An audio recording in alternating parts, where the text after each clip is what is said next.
Channel লিচি rider bike আমরা নিয়েছি। আমাদের নতুন সদস্য, আমরা সেপ্টেম্বরেই তোমাদেরকে দেখিয়েছিলাম, কিন্তু তারপর থেকে অনেক দিন আমাদের ভিডিও করা হয়নি গাড়িটা নিয়ে। তো ভাবলাম গাড়িটা নিয়ে একটু ভিডিও করেই নেই এই শীতের ছুটিটায়, কারণ এরপর হয়তো বিজি শিডিউল যাবে আর টাইম পাবো না। গাড়িটার বিষয়ে নেওয়ার আগে আমার যে চিন্তাভাবনা ছিল সেটা একটু তোমাদের সাথে শেয়ার করতে চাই। ফার্স্ট হচ্ছে যে আমি ভেবেছিলাম যে আমাদের যে বাইকটা আছে সেটা আমাদেরকে, আমরা গ্যাংটক গেছি, দার্জিলিংয়েও গেছি। গ্যাংটক যাওয়ার সময়তেই আমাদের মনে হয়েছিল যে এফজেডএসে আমরা দুজন প্লাস দুজনের লাগেজ প্লাস সপ্তাহ দুয়েক তিনেক বা 20 দিন 25 দিনের মতো যদি আমরা লাগেজ ক্যারি করি, সেটা খুবই ডিফিকাল্ট হয়ে যাবে পাহাড়ে উঠতে, পাহাড়ে চড়তে। তো যার জন্য আমি ভেবেছিলাম যে ঠিক আছে, চলো একটা অন্য বাইক নিতে হবে। কিন্তু অন্য বাইক নেব করে অনেক বাইকই আমার নজরে ছিল। ফার্স্ট ছিল হিমালয়ান। তখন দেখলাম যে খোঁজ নিয়ে দেখলাম যে ওটা একটা নতুন ভার্সান বেরোবে। তো ওয়েট করলাম 1 বছর গেল, অক্টোবরে বেরোলো হিমালয়ান। প্রথমে দেখতে আমার ভালো লাগেনি, কিন্তু তারপরেও দেখতে চলো ঠিক আছে, চলবে। কিন্তু তারপরে বাইকটার স্ট্রাকচার দেখে আমার মনে হয়েছিল যে বেশ কিছু জায়গা উইক পয়েন্ট আছে, যেগুলো আমার পরে দেখলাম সেই জায়গাগুলো থেকে প্রবলেমও আসছে। শেষকালে আমি রিজেক্ট করলাম। KTM 390 নতুন ভার্সান বেরোবে। তারপর KTM 390 নতুন ভার্সানেও দেখলাম কিছু ড্রব্যাক রয়েছে। 390-তে যেটা দেখলাম যে পিলিয়ন সিট সেটা প্রচণ্ড সরু এবং ছোট। তো অত ছোট পিলিয়ন সিটে যেহেতু আমরা সবসময় দুজন রাইড করি বেশিরভাগ রাইডে, তো দুজনের জন্য তো সমস্যা হবেই। 450 সিসির মধ্যে কোনো বাইক আমার পছন্দ হচ্ছিল না। এই গাড়িটা 471 সিসি হোন্ডা NX 500। এটার আমার বাজেট ছিল না এটার জন্য, কিন্তু যেহেতু আমি অন্য কোনো বাইক পেলাম না, ইভেন এখনও আমার সেরকম কোনো বাজারে বাইক নেই যেটা আমার পছন্দ হবে। TVS RTX 300 বার করেছে, সেটাও আমার খুব একটা পছন্দ হয়নি দেখে লুকস। এটা আমার বাজেট ছিল না, যার জন্য আমাদের লাদাখ রাইড থেকে আরম্ভ করে সমস্ত কিছু 1 বছর পিছিয়ে দিতে হয়েছে। এবং 1 বছর পর, মানে আমি গত বছর অক্টোবরে হিমালয়ান নেব ঠিক করেছিলাম, কিন্তু রিজেক্ট করার পর আবার এই বছরে, মানে 1 বছর পর আবার এই গাড়িটা নিয়েছি। বাজেটটা যাতে অ্যাডজাস্টের সাথে ইনবিল্ট কিছু থাকে না, হিমালয়ানের সাথে ইনবিল্ট অনেক কিছু থাকে, তো অ্যাক্সেসারিজও প্রচুর, কিন্তু এটার অ্যাক্সেসারিজও কস্টলি, এটাও কস্টলি। তো ঠিক আছে, তোমাদের পুরো বাইকটা সম্পর্কে একটু জানিয়ে দিই, কেমন কি এটার স্পেসিফিকেশান কী আছে না আছে সব কিছু ওয়াক অ্যারাউন্ড আর ওভারভিউ তোমাদেরকে দিয়েই দিই, কারণ অনেক দিন ধরে পড়ে আছে। থেকে ফার্স্টে যদি আসি এই ইঞ্জিনটা, এটা হচ্ছে হোন্ডার আগের যে মডেল ছিল CV 500X, তার ইঞ্জিনই এটাতে আছে। আর এটা হচ্ছে 471 সিসি প্যারালাল টুইন ইঞ্জিন আছে এটার যে ম্যাক্স পাওয়ার আছে সেটা হচ্ছে 46.9, almost 47 bhp at the rate what should I say 8600, 8600 RPM-এ। আর সব থেকে বেশি টর্ক আছে 43 নিউটন মিটার, ওটা হচ্ছে 6500 RPM-এ। ফুয়েল ট্যাঙ্কের যেটা ক্যাপাসিটি আছে, ফুয়েল ট্যাঙ্কের ক্যাপাসিটি হচ্ছে 17.5, আর হাইওয়েতে অলমোস্ট 28 থেকে 30 কিলোমিটার মাইলেজ দেয়, তো অলমোস্ট 420 কিলোমিটার সেটা ট্যাঙ্ক রেঞ্জ দেওয়া আছে। 6 গিয়ার, 1 ডাউন অ্যান্ড 5 আপ। এই যে দেখে নাও, এদিকে গিয়ার আছে। আচ্ছা, এই দুটো আমি upper body and lower body fairings আর হচ্ছে স্কিড প্লেট, এই যে দেখো স্কিড প্লেট, এটা আমি লাগিয়েছি কার্বন রেসিং থেকে অনলাইনে অর্ডার করে লাগিয়েছি। এটার মধ্যে BS6 ফেজ 2 ইঞ্জিন পাচ্ছি আমরা, আর লিকুইড কুলড। এখানে রেডিয়েটার আছে, দেখো এখানে রেডিয়েটার আছে, আমি রেডিয়েটার গার্ডও লাগিয়েছি। আর এখানে কুলারটা আছে এইদিকে, এইদিকে হচ্ছে কুলারের পয়েন্ট, এদিকে করা আছে। সামনে হচ্ছে 296mm ডুয়াল ডিস্ক। সামনে এই যে ডিস্কটা দেখছো, এটা হচ্ছে 296mm ডুয়াল ডিস্ক আছে। নিসিনের ব্রেকিং সিস্টেম আছে, আর পিছনে যেটা আছে সেটা হচ্ছে যে 240 mm, পিছনে হচ্ছে 240 mm আছে এবং ডুয়াল চ্যানেল এবিএস আছে, সামনেও এবিএস আছে, পিছনেও এবিএস দেওয়া আছে। সাইলেন্সার দেখতে পাচ্ছ, খুব সুন্দর সাউন্ড দেয় এটা। এটা ব্রেক ফুয়েল দেওয়া আছে, ব্রেক গিয়ার দেওয়া আছে। যদিও আমি বলবো পিছনের ব্রেক কিন্তু খুবই কম ধরে, সামনের ব্রেকিংটাই কিন্তু মোস্টলি ধরে। বলতে পারো 80-20, মানে 80% যদি সামনের ব্রেকিং ধরে তো 20% হচ্ছে তোমার রিয়ার ব্রেকিং কাজ করে। এটা হচ্ছে 19 ইঞ্চ অ্যালয় হুইল আছে, আর এর মধ্যে টায়ার দিয়েছে ডানলপ ট্রেল ম্যাক্স টায়ার দেওয়া আছে। টায়ার এখনও পর্যন্ত আমার ভালোই লেগেছে, খারাপ কিছু লাগেনি। আর এটা 19 ইঞ্চ 110/80 টায়ার আছে, 110/80 ট্রেল ম্যাক্স ডানলপের টায়ার আছে। আর পিছনে যদি বলি 17 ইঞ্চ হুইল আছে, আর এখানে হচ্ছে যে 160/60, দেখো 160/60 টায়ার দেওয়া আছে। আর যদি এটার সাসপেনশনের কথা বলি, সাসপেনশন আছে এটা 41 mm SFF BP upside down, দেখতেই পাচ্ছ এখানে আপসাইড ডাউন সাসপেনশন আছে। আর এটা হচ্ছে টেলিস্কোপিক ফর্ক দেওয়া আছে। তো এটা দুটো সকার কিন্তু দুটো ডিফারেন্ট কাজ করে। আর যদি আমি পিছনের সকারটা দেখাতে পারবো কি জানি না, এটা হচ্ছে প্রো লিঙ্ক মোনো সাসপেনশন দেওয়া আছে, 7 স্টেপ অ্যাডজাস্টেবল দেওয়া আছে। সামনেরটা কিন্তু কোনো অ্যাডজাস্টেবল নেই, পিছনেরটাই 7 স্টেপ অ্যাডজাস্টেবল আছে। আর সাসপেনশনের কথা যদি বলবো তাহলে আমি বলবো আমি FZS যে গাড়িটা চড়ি ওটার থেকে সাসপেনশন একটু সফট আছে, যেটা অ্যাডভেঞ্চার বাইকে যতটা সফট থাকে ততটাও কিন্তু সফট নয়। হর্ন পজিশানটা আমার একটু অড লেগেছে, দেখো হর্ন পজিশানটা কীভাবে আছে, এটা একটু আমার অড লেগেছে, কিন্তু কিছু করার নেই, এখানেই আছে। যদিও আমি এটাকে আর একটু উপরে চাইতাম, আর একটু উপরের দিকে হর্নটা হলে হয়তো ভালো হতো, কারণ এখানে প্রচুর ধুলো কাদা লাগবে। কারণ এই যে ফ্রন্টের টায়ার হাগারটা আছে বা টায়ার কি বলবো এটাকে, মাডগার্ড যেটা আছে, এটা খুবই ছোট, তো ইজিলি এখানে মানে আমার রেডিয়েটার গার্ড পর্যন্ত আমার নোংরা চলে যায়। তুমি দেখতেই পাচ্ছ ভিতরে কত কাদা লেগেছে। যদি সিটের কথায় আসি, সিট আমার খুবই ভালো লেগেছে। আমি FZS-এর ঠিক এরকম যে সিটটা আছে, এই সিটটা, এটা সত্যি বলছি খুব কমফোর্ট দেয়, মানে যে কোনো পজিশনে, মানে যারা লং রাইড করে তারা হয়তো বুঝতে পারবে যে এইটুকুর মধ্যেই হয়তো আমরা অনেক রকম 2-3 বার পশ্চার চেঞ্জ করি, তো সেটার জন্য এটা খুবই ভালো লাগে। মানে প্রায় এই পর্যন্ত দেওয়া আছে, এখান থেকে এই পর্যন্ত, ভেরি লং সিট। পিলিয়ন সিটও খুব সুন্দর, কমফোর্টেবল। আর হচ্ছে সিট হাইট যেটা আছে 830 mm, সিট হাইট হচ্ছে 830 mm আছে। আর গ্রাউন্ড ক্লিয়ারেন্স যেটা আছে 180 mm, কিন্তু 180 mm গ্রাউন্ড ক্লিয়ারেন্স হলেও আমি যেহেতু স্কিড প্লেট লাগিয়েছি বা সোয়াম্প গার্ড যেটা বলে, তো ওটার জন্য আমার মনে হচ্ছে যে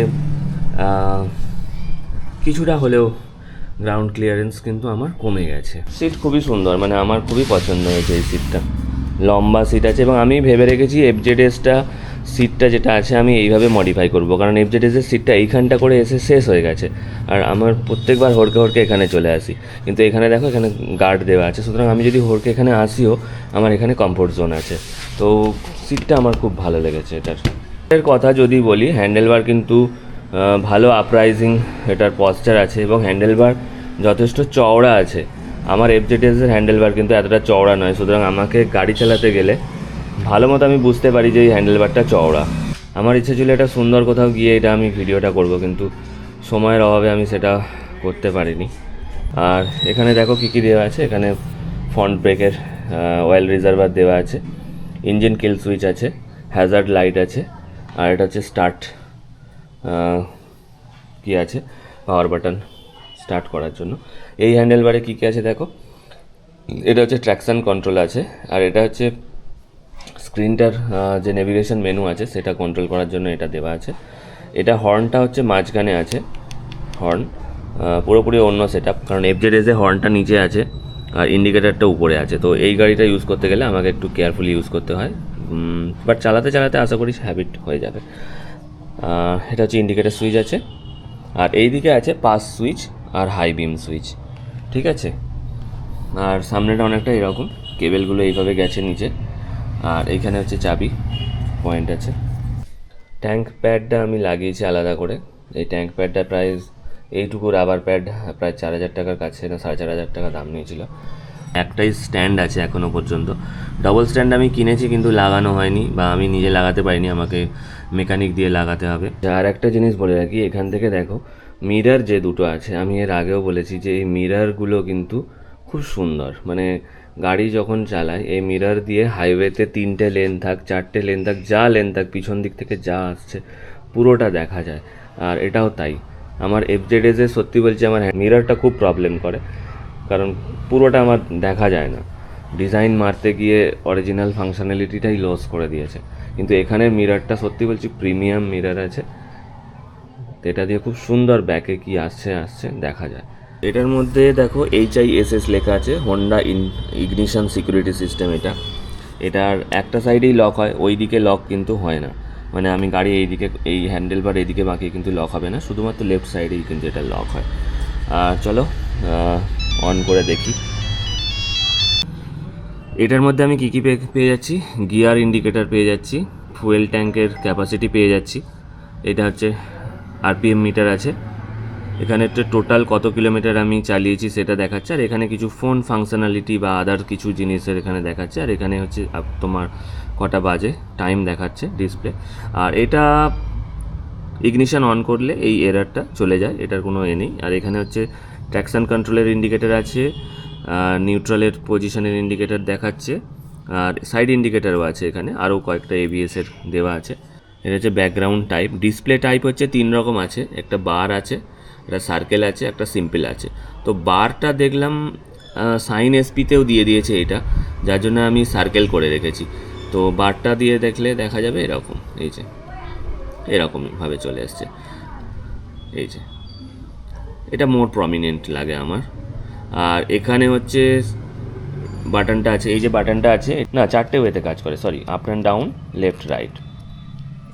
তো লেফট রাইট করে এখানে আমি নেভিগেট করতে পারবো। সেটিংস আছে, ফার্স্টে হচ্ছে যে কিছু ইম্পর্টেন্ট ইনফরমেশান এখানে দেখায় এরা। এই যে আমি ডাউন কিটা প্রেস করছি, দেখো ট্রিপ A দেখাচ্ছে, কত কনজামশন হয়েছে ফুয়েল সেটা দেখাচ্ছে। অ্যাভারেজ স্পিড তো এখন দেখাবে না, এটা অন থাকলে দেখায়। এখানে কিছু ইম্পর্টেন্ট ইনফরমেশান আছে, চেঞ্জ করতে পারি যেগুলো, কোনগুলো আমি দেখতে চাই সেগুলো। এখানে সেটিংস আছে, সেটিংসের মধ্যে ডিসপ্লে টাইপটা দেখিয়ে নিয়েছি, ব্রাইটনেসটা আছে, অটো করা যায়, ম্যানুয়াল করা যায়, ব্যাকগ্রাউন্ড তো দেখালাম তোমাদেরকে। আর ডিসপ্লে টাইপের মধ্যে গেলে তোমাকে ওই সার্কেল, সিম্পল, এই 3টে অপশান আছে, ঠিক আছে। ফাংশনের মধ্যে অনেক কিছু আছে এখানে, shift point, trip A, auto reset, আর অনেক কিছু আছে। জেনারেলের মধ্যে date and time, language, bluetooth pairing, bluetooth আমি পেয়ার করেছিলাম।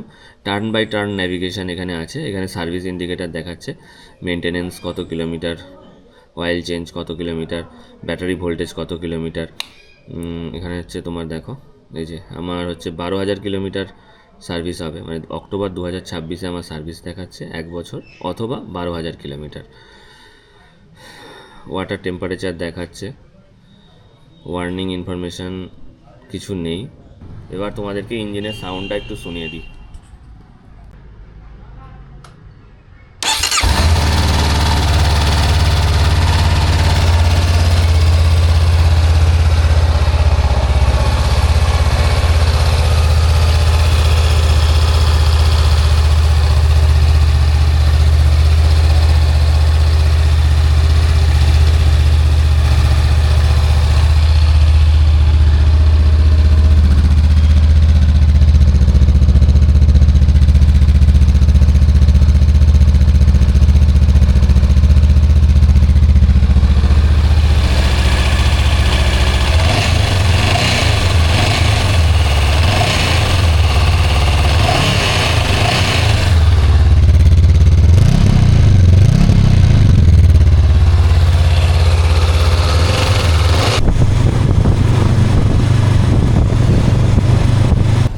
NX 500-এর বিষয়ে যদি লুকিংসের বিষয়ে বলি, এটা আগে যে গাড়ি ছিল CV 500X, তার সাথে কিছু মাত্র কসমেটিক চেঞ্জ হয়েছে, আর কিছু ইনস্ট্রুমেন্ট ক্লাস্টারে চেঞ্জ হয়েছে, কিছু লুকসের হালকা পাতলা চেঞ্জ হয়েছে, বাকি কিন্তু ইঞ্জিন থেকে আরম্ভ করে সমস্ত কিছু সেমই আছে এটা। ভালো করে যদি আমরা দেখি তাহলে দেখে আমার ফার্স্ট টাইম যেটা মনে হয়েছিল যে আমি একটা কোম্পানির গাড়ি দেখে অভ্যস্ত ছিলাম, সেটা হচ্ছে সিএফ মোটোর মতোই দেখতে অনেকটাই NX500কে। হোন্ডার যেটা টিপিক্যালি হোন্ডার লুক হয় সেরকম কিন্তু এটা লুকস ছিল না, এটা অনেকটা সিএফ মোটোর মতোই দেখতে ছিল। হেডলাইটসের বিষয়ে যদি বলি, হেডলাইটসের আলো খুব একটা কিন্তু আমার ভিজিবিলিটি লাগেনি দিনে রাত্রে। আর অক্সিলারি ফগ লাইট লাগাতেই হবে। হোন্ডা NX500-এর টোটাল 3টে ভ্যারিয়েন্ট আছে, একটা হচ্ছে ব্ল্যাক রেড, টোটাল ব্ল্যাক, আর একটা আছে হোয়াইট ব্ল্যাক। তো 3টে কালারের মধ্যে আমার কিন্তু রেড অ্যান্ড ব্ল্যাক যেটা আছে ওটাই আমার কিন্তু সব থেকে বেস্ট লেগেছে। আর এটার মধ্যে কিন্তু কোনো রাইডিং মোডস নেই, বোথ চ্যানেল ABS আছে, ডুয়াল চ্যানেল ABS আছে, কিন্তু কোনো রাইডিং মোড এটার মধ্যে নেই। এটার মধ্যে কোনো ক্রুজ কন্ট্রোল ফিচার্সও দেওয়া নেই। আর এটা টপ স্পিড হচ্ছে 168 কিলোমিটার্স, অলমোস্ট 168 কিলোমিটার। যদিও আমি কোনো দিন টপ স্পিড করে দেখিনি, এই টপ স্পিডটা কিন্তু ইন্টারনেট থেকে নিয়ে আমি তোমাদেরকে বলছি। আর এই গাড়িটা চালিয়ে আমি মোটামুটি যেটা দেখেছি যে 90 থেকে 125, যদিও আমি এই স্পিডে চালাই না, কিন্তু তাও আমি যেটা দেখেছি সার্ভে করে সেটা থেকেই বলছি, 90 থেকে 125 কিলোমিটারে তুমি আরামসে যেতে পারবে। পিলিয়ন নিয়ে, ফুল লাগেজ নিয়ে তুমি যেতে পারবে, কোনো তোমার সমস্যা হবে না।